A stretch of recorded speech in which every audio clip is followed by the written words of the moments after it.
সেই গান গল্প এবং আড্ডাতে আজকে যারা আমাদের সাথে যুক্ত হচ্ছেন তারা আমাদের খুবই খুবই কাছের এবং প্রিয় দুজন সঙ্গীত শিল্পী রুদ্র দাস এবং মিরাজ। কেমন আছো? আপনি কেমন আছেন? ভাই কেমন আছেন? আমরা ভালো আছি, আপনারা কেমন আছেন? খুবই ভালো, দুজনকে বেশ ভালো আছি। এখানে এসে আবার আরো অনেক বেশি আপন লাগছে, অনেক আসা যাওয়া করতে করতে অনেক দিন পর। তো এই যে তারুণ্যের গান যখন আমরা বলি তখন আসলে প্রথমেই রুদ্রর মাথায় কি আসে? আচ্ছা, তারুণ্যের গান বলতে প্রথম কথা হচ্ছে যে আমার গোড়াটা যেহেতু নজরুল সঙ্গীত নিয়ে পড়াশোনা, ওই জায়গাতে তারুণ্য হচ্ছে সবসময় যেন একটা মানে আমার কাছে ওই নজরুলের জাগরণের গান যা আমাকে আসলে সবসময় বারবার প্রভাবিত করে। তার মধ্যে অনেক গান, একটা গান আসলে এরকম স্পেসিফিক বলা যাবে না, শক্তি আসলে আমার কাছে একটা আলাদা বুস্ট আপ যে হ্যাঁ এগিয়ে যাও, সামনের দিকে আগাও, সবকিছু ভেঙে চুরে নতুন করে শুরু করো। একদম তাই। মিরাজ? তারুণ্যের গান বলতে আমার কাছে সবথেকে ইম্পর্টেন্ট যেটা সেটা হচ্ছে যা আমাকে খুবই ইন্সপায়ার করে, কারণ এখনকার যুগটা একটু আমার কাছে মনে হয় মানুষ অনেক হতাশ হয়ে যাওয়ার অনেক কারণ পায়। তো এই এত কারণের ভিড়ে আমি যেন একটু উজ্জীবিত থাকতে পারি, এনার্জেটিক থাকতে পারি, সেটাই যে চালিকা শক্তি, সেটাই আমার কাছে তারুণ্যের গান মনে হয়। এটুকুই। আজকে সকালে প্রথমে আমরা আসলে কি দিয়ে শুরু করছি? আমি সকালবেলার গান দিয়েই শুরু করবো প্রথমে, আস্তে আস্তে সামনের দিকে। নজরুলের একটা গান গাইছি, সকালবেলার গান।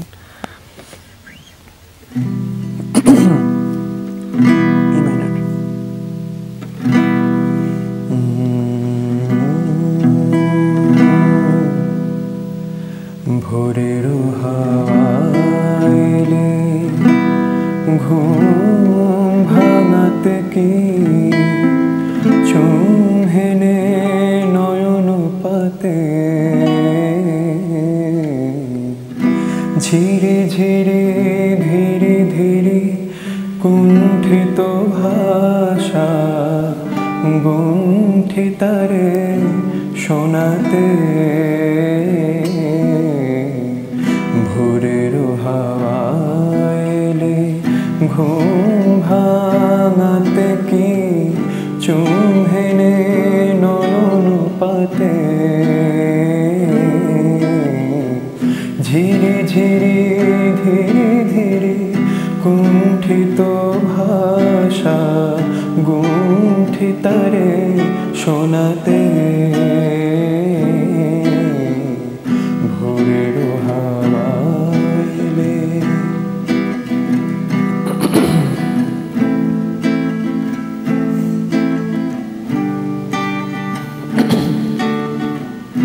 হিম শিশিরে মাঝে তনু খানি ফুল অঞ্জলি আনো ভরে দুই পানি। হিম শিশিরে মাঝে তনু খানি ফুল অঞ্জলি আনো ভরে দুই পানি। ফুলে ফুলে ধরা যেন ভরা ফুলদানি বিশ্ব সুষমা সভাতে ভোরের হাওয়াইলে ঘুম ভাঙাতে কি চুমহেনে নয়ন পাতে ভোরের হাওয়াইলে। বাহ, চমৎকার, অসাধারণ। মানে সবসময় রুদ্র এবং মিরাজ, আসলে স্পেশালি রুদ্রর কথা যেটা না বললে না, এত সহজ করে সুর ধরে, অসাধারণ, কোনো স্ট্রাগল নাই, কিছু নাই, খুবই সহজে গানটা। একেবারে তাই। আমি প্রথমবারের মতো ওনার গান সামনাসামনি শুনছি, মানে আমি তো মুগ্ধ একদম। তো যে তরুণদের আমরা যখনই কথা বলি তখনই আসলে আমরা মনে করি যে তরুণরা সব কিছুকে হয় না ভেঙে চুরে শেষ করে দিতে চায়, বা অথবা পুরনো যে ধারা আছে সেটাকে নিতে চায় না। নজরুলের গানের ক্ষেত্রে আসলে কি মনে হয় এই তরুণ প্রজন্ম আসলে নজরুলের গানটাকে কিভাবে ধারণ করে? আচ্ছা, এইটা নিয়ে একটা আমার মনে হয় যে কিছু গোড়ামি বাদ দিয়ে যদি আমরা হচ্ছে নজরুল, যেটা আপনি বলছিলেন যে নতুন প্রজন্ম আসলে পুরনোটাকে নিতে চায় না, তারা আসলে পুরনোটাকে নেয় কিন্তু একটু নতুন রূপে নেয় আসলে। মানে ওই একঘেয়েমি, ওই একই জিনিস, তাহলে তো আর নতুন হওয়ার দরকার নেই।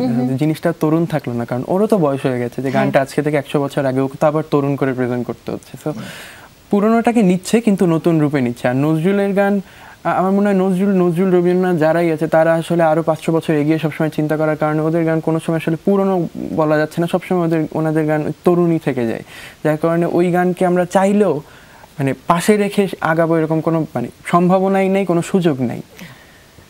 আমরা আবারও একটু গানে ফিরতে চাই, গল্প আড্ডার মাঝেই আমাদের গান চলতে থাকবে।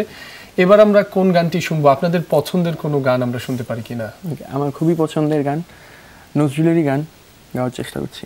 আমার আপনার হচ্ছে বিশপ মাইনর।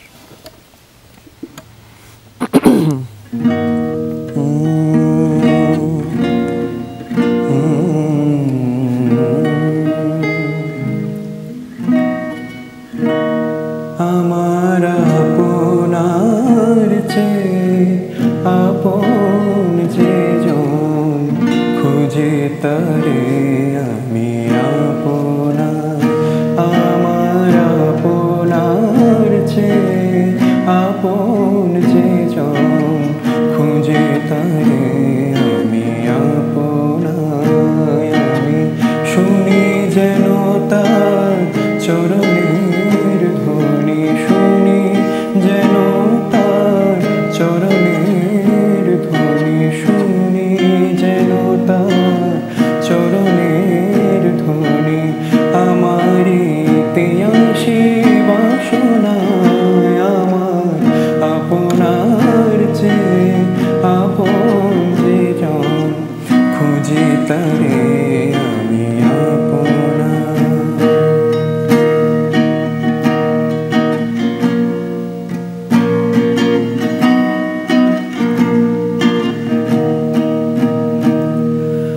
আমার মনের তৃষিত আকাশে কাঁদে সে চাতক আকুল পিয়াসে। আমার মনের তৃষিত আকাশে কাঁদে সে চাতক আকুল পিয়াসে। কভু সে চকত সুধা চোরাসে, কভু সে চকর সুধা চোরাসে। নিশীথে স্বপনে জোছনায় আমার আপনার চেয়ে আপন যে জন খুঁজে তারে আমি আপনায়।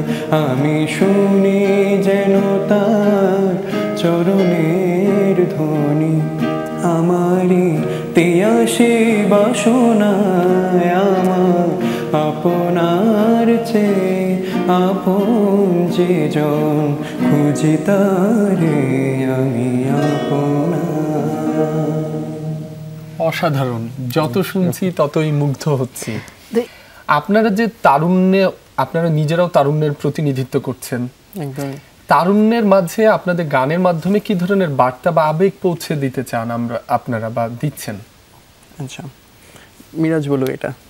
আচ্ছা, এটা আমার সবসময় মাথায় ঘুরে বলে এটা নিয়ে আমাদের কাজ করা, এবং গানের মধ্যে যে বার্তাটা দেয়া হয় সেটা যেন সঠিকভাবে মানুষের কাছে পৌঁছায়। এবং আপু বলছিলেন যে ওই যে 100 বছর আগের গানটাকে নতুন জেনারেশনের কাছে কেন নতুনভাবে প্রেজেন্ট করা উচিত, কারণ তখনকার আবেগের ধরনটা ছিল একটু ভিন্ন, তখনকার চঞ্চলতার ধরনটা ছিল একটু ভিন্ন। এখনকার গতিপথটা হয়ে গেছে ছোট, কারণ হচ্ছে যে মানুষ খুব অল্প সময় একটা ভিডিও বলেন, একটা মিউজিক বলেন স্কোর করে। সো ওইটাকে নতুনভাবে যেন প্রেজেন্ট করলে সেটার সঠিক বার্তাটা পৌঁছায়। হ্যাঁ, তো গল্পের ব্যাপারটা হচ্ছে যে আমরা এটা নিয়ে কাজ করি, যে গানের পেছনের গল্প নিয়ে আমাদের একটা প্রোগ্রাম, সেটা আমরা গানের গল্প নামে প্রচার করি। তো সেটার পেছনে যেমন যে আমার আপনার চেয়ে আপন যে যেমন গানটা, এই গানটা কিন্তু খুব করে নিজের কথা বলে, নিজেকে চিনতে শেখায়, নিজেকে নিয়ে ভাবতে শেখায়।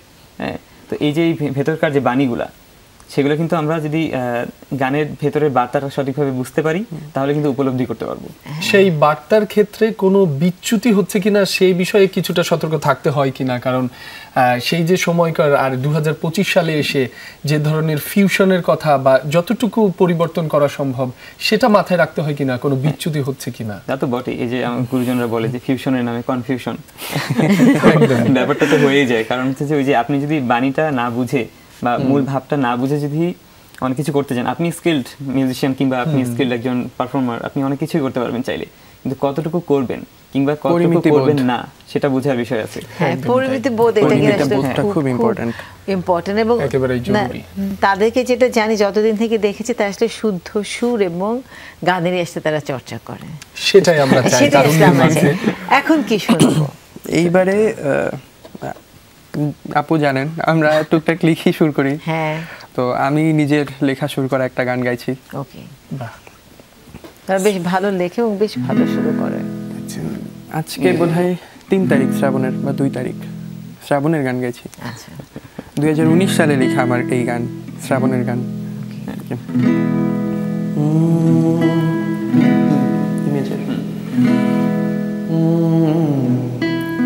কবে কোন শ্রাবণে ভিজেছি যে দুজনে, কবে কোন শ্রাবণে ভিজেছি যে দুজনে, মনে কি গো পড়ে প্রিয় সেদিনের কথা, তোর বিনা কাটে না এই নীরবতা, তোর বিনা কাটে না এই নীরবতা, কবে কোন শ্রাবণে ভিজেছে যে দুজনে, কবে কোন শ্রাবণে ভিজেছে যে দুজনে, মনে কি গো পড়ে প্রিয় সেদিনের কথা, তোরে বিনা কাটে না এই নীরবতা, তোরে বিনা কাটে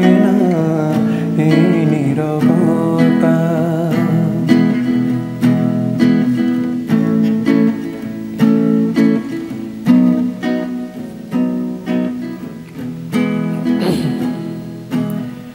জানালায় ভিড় করে কত শত মেঘ, মেঘেদের সাথে জমে আমার আবেগ, জানালায় ভিড় করে কত শত মেঘ, মেঘেদের সাথে জমে আমার আবেগ, সে আবেগ জল হয়ে কাচের দেয়াল বেয়ে হারিয়েছে কোন ঠিকানা, হারিয়েছে কোন ঠিকানা, হারিয়েছে কোন ঠিকানা, কবে কোন শ্রাবণে ভিজেছে যে দুজনে, মনে কি গো পড়ে প্রিয় সেদিনের কথা, তোর বিনা কাটে না এই নীরবতা, তোর বিনা কাটে না এই নীরবতা। বাহ, 2019-এ কত ছোট ছিলে? তখন বিশ্ববিদ্যালয়ে কেবল ভর্তি হইলাম। হ্যাঁ, সেটাই মনে হচ্ছে। বাট এত সিনেম্যাটিক একটা গান, যে কোনো নাটকে যে কোনো সিনেমায় একদম বসিয়ে দেয়া যায়। আমি একটি বিষয় মানে জানার খুব কৌতূহল হচ্ছে, ছোট্ট করে জানতে চাই, গানটা যখন লিখেছেন সে সময়ের আবহ বা ভাবনা, 2019 সাল মানে প্রায় 6 বছর হয়ে গেছে, এত ইয়াং বয়সে সেই গানটি কিভাবে আসলো মাথায়? মানে গানের গল্পটা আমরা এখন জানতে চাই। গানের গল্প তো গত রাত পর্যন্ত 6 বছর আগে শুরু হওয়া, কিন্তু শেষ হয়েছে গতকালকে রাতে। আচ্ছা, এটা হচ্ছে মানে এরকম, প্রথম যেদিন আমি লিখতে বসলাম সেদিন হচ্ছে এমনি মানে লিখতে বসার জন্য লেখা না, এমনি বৃষ্টি হচ্ছিল, তো আমার বাসার যে বারান্দা, ওই বারান্দার একটা স্পেসিফিক জানালা আমার খুব পছন্দ, এটা সোফার একদম পাশাপাশি থাকে। তো ওই বৃষ্টি হলো ওই জায়গাটাতে বসতে ভালো লাগে, এবং ওইখানে বসলে দুনিয়ার চিন্তা ভাবনা কথাবার্তা সব কিছু আসে। এবং অটোমেটিক রাইটিং বলতে ও হয়তো জানবে, অটোমেটিক ডায়েরি নাও কলম নাও যা আসবে তাই লিখো, ভাবতে হবে না। আচ্ছা, হ্যাঁ, তো হ্যাঁ, ওই রকম একটা চিন্তা ভাবনা থেকেই শুরু হলো, লিখতে লিখতে লিখতে লিখতে কিছু একটা হলো, এবং সেটা গতকালকে রাতে শুনেছি এটা কমপ্লিট করি, চল কিছু একটা বানাই। গতকাল রাতে শেষ হয়েছে, গতকালকে রাতে 3 লাইন যোগ হয়েছে, 3 লাইন যোগ হয়ে এটা বাকিটা শেষ হলো। ফাইনালি আমরা একদম ফ্রেশ, মানে লঞ্চ হলো অবস্থা। আরেকটা গান শুনতে চাই রুদ্র। আচ্ছা, বৃষ্টির আমেজ যেহেতু পেয়ে গেলাম, আরেকটা বৃষ্টির গান গাই, তবে এটা নজরুলের গান। ওকে, বি মেজর।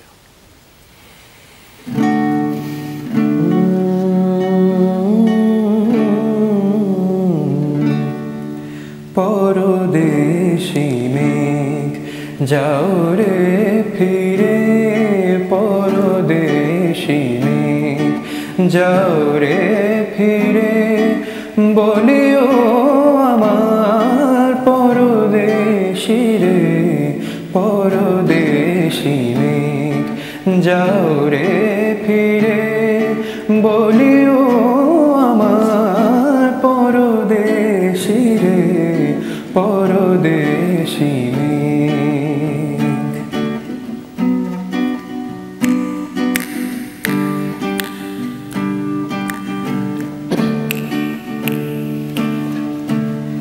সে দেশে যাবে বাদল ঝরে, সে দেশে যাবে বাদল ঝরে, কাঁদে না কি প্রাণ একলা ঘরে, বিরহ ব্যথা নাহি কি শেখা, বিরহ ব্যথা নাহি কি শেখা, বাজে না বাঁশি নদীর তীরে, পরদেশি মেঘ যাও রে ফিরে, বলিও আমার পরদেশি রে, পরদেশি মেঘ।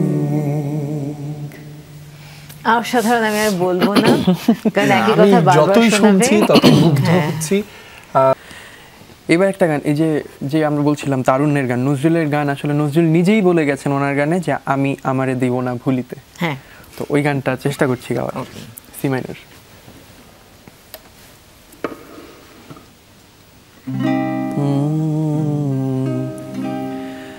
আমি চিরতরে দূরে চলে যাব, তবু আমারে দেব না ভুলিতে, আমি চিরতরে দূরে চলে যাব, তবু আমারে দেব না ভুলিতে, বাতাস হইয়া জড়াইব কেশ, বাতাস হইয়া জড়াইব কেশ, বেনি যবে যাবে খুলিতে, তবু আমারে দেব না ভুলিতে, আমি চিরতরে দূরে চলে যাব, তবু আমারে দেব না ভুলিতে, তোমার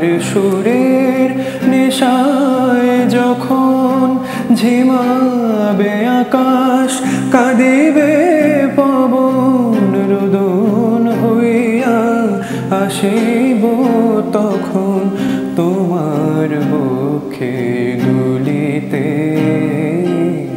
আমারে দেব না ভুলিতে, আমি চিরতরে দূরে চলে যাব, তবু আমারে দেব না ভুলিতে।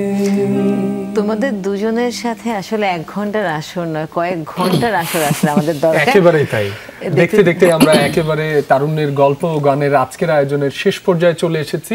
তবে আমরা আজ শেষ করব আমাদের অতিথিদের গানের মাধ্যমেই। দর্শক, আজকের আয়োজন এই পর্যন্তই, তবে গানের মাধ্যমে আমরা শেষ করব। এবং মানে চলে যাওয়ার আগে এটাই বলতে চাই, রুদ্র, মিরাজ এরাই বাংলাদেশ, এরাই বাংলাদেশের গল্প বলবে, এরাই বাংলাদেশকে সামনে এগিয়ে নিয়ে যাবে। শুধু আমাদেরকে যেটা করতে হবে, পাশে থাকতে হবে। এবার যে গানটি গাইছি, গানটি একদম দেশের গান, দেশের কথা বলে, মায়ের কথা বলে। সেই গানটি দিয়ে শেষ করছি। গানটি লিখেছেন SM হেদায়েত এবং সুর করেছেন লাকি আখান্দ। ডিশার